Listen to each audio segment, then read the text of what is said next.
और उनका सहयोग करने, उनके पक्ष में समर्थन देने के लिए खड़ा हुआ हूँ। हमारे देश में महिलाएं अलग अलग रूप में दिखते हैं, घर के अंदर, घर के बाहर, खेत में मजदूरी भी करती हैं, खेती भी करती हैं, उद्यमी भी हैं, व्यापारी भी हैं, रोजगार ले भी रही हैं, रोजगार दे भी रही हैं, छात्र भी हैं, वैज्ञानिक भी हैं, एस्ट्रोनॉट भी हैं, खिलाड़ी भी हैं। और राजनीतिक व्यवस्था की बुनियाद से लेकर ग्राम पंचायत से लेकर ब्लॉक तक, जिले तक, हर स्तर पे आपको उनकी संख्या बढ़ती दिख रही है। लेकिन ये कटु सत्य है कि विधान पालिकाओं में जो संख्या उनकी होनी चाहिए थी, जो तादाद होनी चाहिए थी, वो आज तक बन नहीं पाई। और इसलिए आरक्षण जैसे अफर्मेटिव एक्शन को लेकर आज हम सब लोग मिलकर पूरा जोर लगाने के लिए तैयार हैं। आज के दिन मैं चौधरी चरण सिंह जी को याद करता हूं।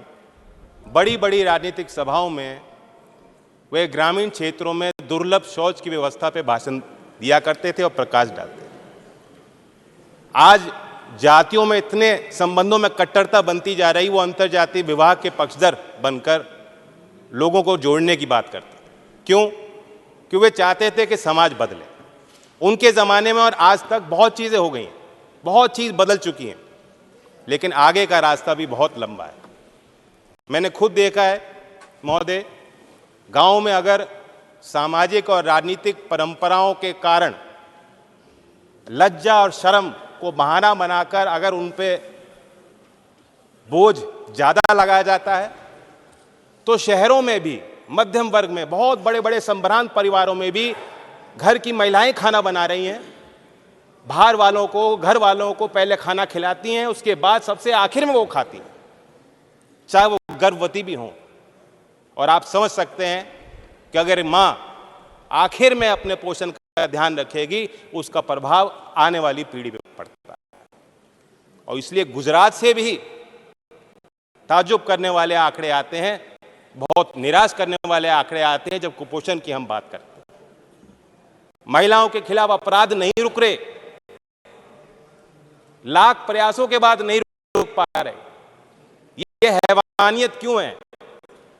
उन्नाव हो, कठुआ हो, हाथरस हो, मणिपुर हो, महिला जो हमारी खिलाड़ियां थीं,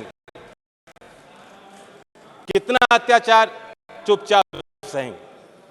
अच्छा होता कि आज ट्रेजरी बेंचेस से जो आवाज निकल रही है, उस समय भी आपको उनके पक्ष में बात रखनी चाहिए।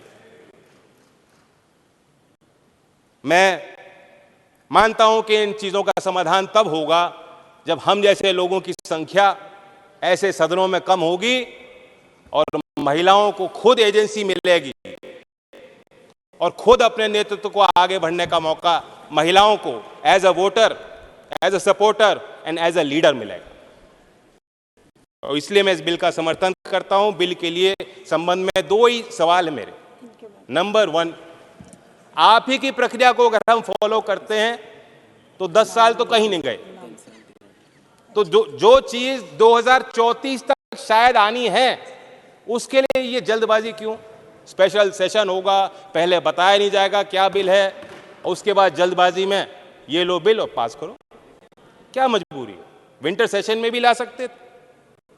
कल गृह मंत्री अमित शाह जी ने लोकसभा में कहा कि हम ये जो आयोग बना रहे हैं, परिसीमन आयोग, ये जन सुनवाई करेगा। क्या महिलाओं को आरक्षण देने के लिए हमें जनसंख्या तलाशनी पड़ेगी? जिले जिले में जन सुनवाई करनी पड़ेगी? क्या आज भी महिलाओं को आगे आके गवाही देनी पड़ेगी कि हमें आरक्षण दो? फिर दोबारा मांग उठानी पड़ेगी, फिर दोबारा विरोध झेलना पड़ेगा? तो इसलिए परिसीमन आयोग की कहीं कोई आवश्यकता नहीं है। और मैं सवाल पूछता हूं कि जो माननीय देश के प्रधानमंत्री स्वर्गीय अटल बिहारी वाजपेयी जी के समय जो कानून आया था, जो प्रस्ताव आया था, जो प्रक्रिया थी, उस प्रक्रिया में क्या कमियां थी? बाकी आगे पीछे जो प्रस्ताव थे उन्हें भूल जाइए, आप वाजपेयी जी को क्यों भूल गए?